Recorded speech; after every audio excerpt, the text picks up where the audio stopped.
Break में आपका स्वागत है। देश के कई राज्यों में लगातार बरसात हो रही है, हालात बिगड़ चुके हैं। जम्मू कश्मीर और हिमाचल में गुरुवार को बादल फट गया और काफी नुकसान हुआ। मौसम विभाग का अनुमान है कि महाराष्ट्र में अभी 4 से 5 दिन तक बारिश का दौर नहीं थमेगा। वहीं राजस्थान, यूपी, पंजाब, हरियाणा और बिहार में हल्की बरसात के आसार हैं। उत्तराखंड में तेज बारिश के चलते ऑरेंज अलर्ट जारी किया गया है। ओडिशा, छत्तीसगढ़, विदर्भ, गुजरात, कोंकण, गोवा, मध्य महाराष्ट्र और तेलंगाना में भारी बारिश का अनुमान है। शनिवार से दिल्ली और अन्य क्षेत्रों में हल्के से मध्यम बारिश की संभावना है। इस दौरान केवल मामूली राहत मिलने की उम्मीद है। कम दबाव वाले क्षेत्र में पूरे यूपी में उत्तर पश्चिम की ओर बढ़ने की संभावना है। इससे दिल्ली, पंजाब, हरियाणा, यूपी और बिहार में बारिश हो सकती है। एक नया दौर शुरू हो सकता है। मेघालय, मणिपुर, मिजोरम, त्रिपुरा, झारखंड के हिस्से, गंगेय पश्चिम बंगाल, पूर्वी यूपी, छत्तीसगढ़ के शेष हिस्से, तेलंगाना, तटीय कर्नाटक, पश्चिमी राजस्थान, अंडमान और निकोबार द्वीप समूह में हल्की से मध्यम बारिश की संभावना है। उत्तराखंड, लद्दाख, शेष उत्तर पूर्व भारत, यूपी के कुछ हिस्से, मध्य महाराष्ट्र, केरला, लक्षद्वीप और तटीय आंध्र प्रदेश में हल्की बारिश की संभावना है। देश के अन्य हिस्सों में अगले 2 दिनों तक एक्टिव मानसून की स्थिति बने रहने की संभावना है। पूर्वी उत्तर प्रदेश के इलाकों में 12 से 14 अगस्त के बीच और पश्चिमी यूपी में 14 अगस्त को तेज बारिश का अलर्ट।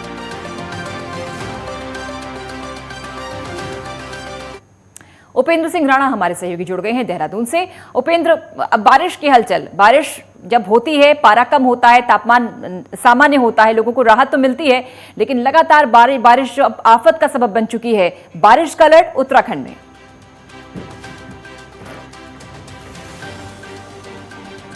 बिल्कुल पूजा, क्योंकि जब भी मानसून का सीजन आता है तो कहीं ना कहीं पहाड़ों की अगर खास तौर पर बात की जाए तो आफत की बारिश जरूर बरसने लगती है। और यही देखा जाता है कि उत्तराखंड में जब लगातार जब बारिश होती है तो कई जगहों पर जो है भूस्खलन की स्थिति और नदी नाले के उफान पर होने से जो है काफ़ी दिक्कतों का सामना जो है आम लोगों को करना पड़ता है। और जिस प्रकार से अभी अगर बात की जाए तो मौसम विभाग ने पूर्वानुमान जारी किया है। प्रदेश के कई जिलों में ऑरेंज और येलो अलर्ट जो है वो जारी किया है, जिसमें उत्तरकाशी, चमोली, रुद्रप्रयाग जिले की बात किया जो कि गढ़वाल मंडल में है।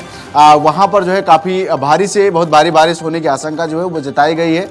वही अगर कुमाऊं मंडल की अगर बात की जाए तो पिथौरागढ़, चंपावत, नैनीताल, मुंशियारी, इन जगहों पर जो है काफ़ी तेज़ बारिश जो है वो आज देखने को मिल सकती है। और खासतौर पर अगर मैदानी क्षेत्रों की बात की जाए तो देहरादून, हरिद्वार में भी काफ़ी बारिश जो है वो देखने को मिल रही है। यानी कि जो पूर्वानुमान जिस प्रकार से मौसम विभाग की ओर से जारी किया गया है उसी के तहत देखा जा रहा है कि सुबह से देहरादून में बादल छाए हुए हैं और ये उम्मीद जताई जा रही है कि जैसे ही शाम ढलेगा वैसे ही जो है बारिश की संभावनाएं जो है वो ज़्यादातर बनती हुई दिखाई दे रही है। और फिलहाल अभी अगर पूरे प्रदेश भर की अगर बात की जाए तो जिस प्रकार से बारिश का सिलसिला जारी है तो ऐसे में कई जगहों पर भूस्खलन की स्थिति जो है वो बनी हुई है। खासतौर पर अगर उत्तरकाशी की अगर बात की जाए तो बंदरकोट हाईवे जो गंगोत्री हाईवे, नेशनल हाईवे है, बंदरकोट के पास जो है वो लगातार वहाँ पर भूस्खलन की स्थिति बन रही है। पहाड़ियों से जो है वो पत्थर गिर रहे हैं, जिससे आम लोगों को काफ़ी दिक्कतों का सामना करना पड़ रहा है। क्योंकि कल अभी कब देर रात जिस प्रकार से काफ़ी बारिश जो है वो वहाँ पर देखने को मिली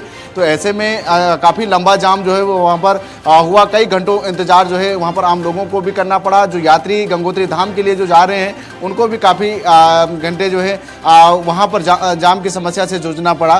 साथ ही जो धरासू जो मोटर मार्ग है वहाँ पर भी भूस्खलन की स्थिति लगातार बनी होती है। इसी तरीके से जो सिलसिला है वो लगातार पहाड़ों में बना हुआ है। रुद्रप्रयाग की बात की जाए तो वहाँ सिरोबगढ़ के पास लगातार भूस्खलन की स्थिति बनी हुई है। तो यही स्थिति पूरे पहाड़ के जिलों में बनी हुई है। वहीं जो नदी नाले हैं वो भी अपने उफान पर हैं। जिस प्रकार से जो बारिश हो रही है तो ऐसे में छोटी बड़ी नदियां हैं वो भी पूरी तरीके से उफान पर हैं। वहीं जिला प्रशासन की ओर से सभी को अलर्ट पर रहने के निर्देश दिए गए हैं। जिस प्रकार से जो नदी के किनारे जो रहने वाले लोग हैं उनको अलर्ट पर रहने के निर्देश दिए गए हैं कि अगर कहीं पर भी तेज बारिश अगर होती है तो ऐसे में सभी को अलर्ट पर जो है वो रहे। और सब कहीं ना कहीं आम लोगों से भी यही गुजारिश की जा रही है। और जो सैलानी उत्तराखंड घूमने के लिए आ रहे हैं, जो यात्री घूमने के लिए यहाँ पर आ रहे हैं उनके लिए भी कहीं ना कहीं मौसम विभाग की ओर से एक अपील की गई है। अब सरकार की ओर से भी और जिला प्रशासन की ओर से भी लगातार अपील की जा रही है कि वेदरकास्ट देखकर ही उत्तराखंड घूमने के लिए आए, क्योंकि जिस प्रकार की स्थिति उत्तराखंड में देखने को मिलती है, जब भी पहाड़ी जिलों में बारिश होती है तो भूस्खलन की स्थिति ज़्यादा बनती है। तो ऐसे में काफ़ी दिक्कतों का सामना यात्रियों को करना पड़ता है। तो उनको साफ तौर पर हिदायत दी गई है कि वेदरकास्ट देखकर ही उत्तराखंड घूमने के लिए आए। जी उपेंद्र, यूँ तो वैसे भी जो पहाड़ों के लोग हैं उनका जीवन बहुत चुनौतियों भरा होता है और बारिश के समय चुनौतियां और भी ज्यादा बढ़ जाती हैं।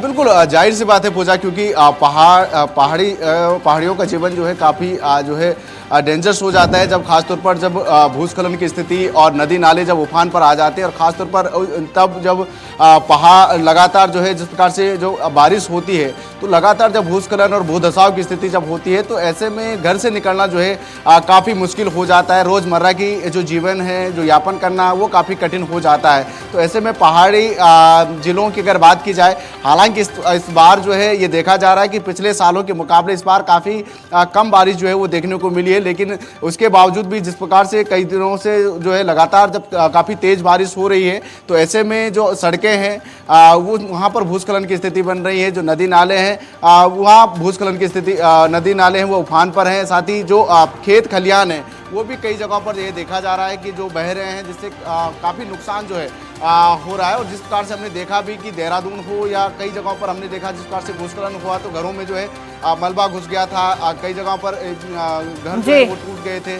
और यह भी है कि जिस प्रकार से उत्तरकाशी में भी हमने देखा। चलिए ठीक है, शुक्रिया आपका उपेंद्र सिंह राणा, तमाम अपडेट देने के लिए शुक्रिया आपका। फिलहाल एक ब्रेक के लिए रुक रहे हैं। इस बुलेटिन में इतना ही, लेकिन खबरें लगातार जारी हैं। जय हिंद।